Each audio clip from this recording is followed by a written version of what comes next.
హైదరాబాద్లో విచిత్రమైనటువంటి పోటీ మందమ్మేటటువంటి ఇరు వ్యాపార వర్గాల మధ్యన బార్ల వాళ్ళు ప్రభుత్వం మీద ఒత్తిడి తెస్తున్నారు. 10 గంటలకల్లా మద్యం దుకాణాలు మూసేయించాలా, 12 గంటల దాకా బార్లకి పర్మిషన్ ఉంది కాబట్టి అన్నటువంటిది. వైన్ షాపులకి పర్మిషన్, అక్కడ వైన్ షాపుల దగ్గర పర్మిట్ రూములు పెడుతున్నారు, దాంతో బార్ల బిజినెస్ పడిపోతుంది అన్నటువంటిది వీళ్ళ వాదన.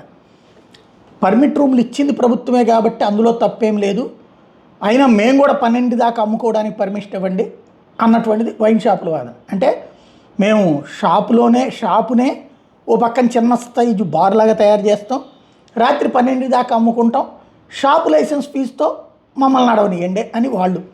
అదే సమయంలో బార్లని మాత్రం అట్లా నడవనివద్దు అనేటటువంటిది వైన్ షాపులో మేమేమో వైన్ షాపుల కంటే బార్లకు ఎక్కువ ఫీజులు కడుతున్నాం, బార్లకు ఎంత ఫీజు కట్టించి మళ్ళీ మీరు అక్కడ పర్మిట్ రూములకు అనుమతిస్తున్నారు, ప్లస్ 12 దాకా వాటికి అనుమతిస్తే మా వ్యాపారం పాడైపోతుంది, ఇక మిగిలిన 2 గంటలు కూడా పోతుందని వీళ్ళది. ఇద్దరూ ప్రభుత్వం మీద తమ వర్గాల ఒత్తిడి తెస్తున్నారు. ఇందులో ఎక్కువ మంది కాంగ్రెస్ పార్టీకి సంబంధించి రేవంత్ వర్గానికి సంబంధించిన ఎమ్మెల్యేలతో సన్నిహితంగానో వ్యాపారాల్లో ఉన్నారో వాళ్ళకి మాట నెగ్గే అవకాశం ఉంటుంది.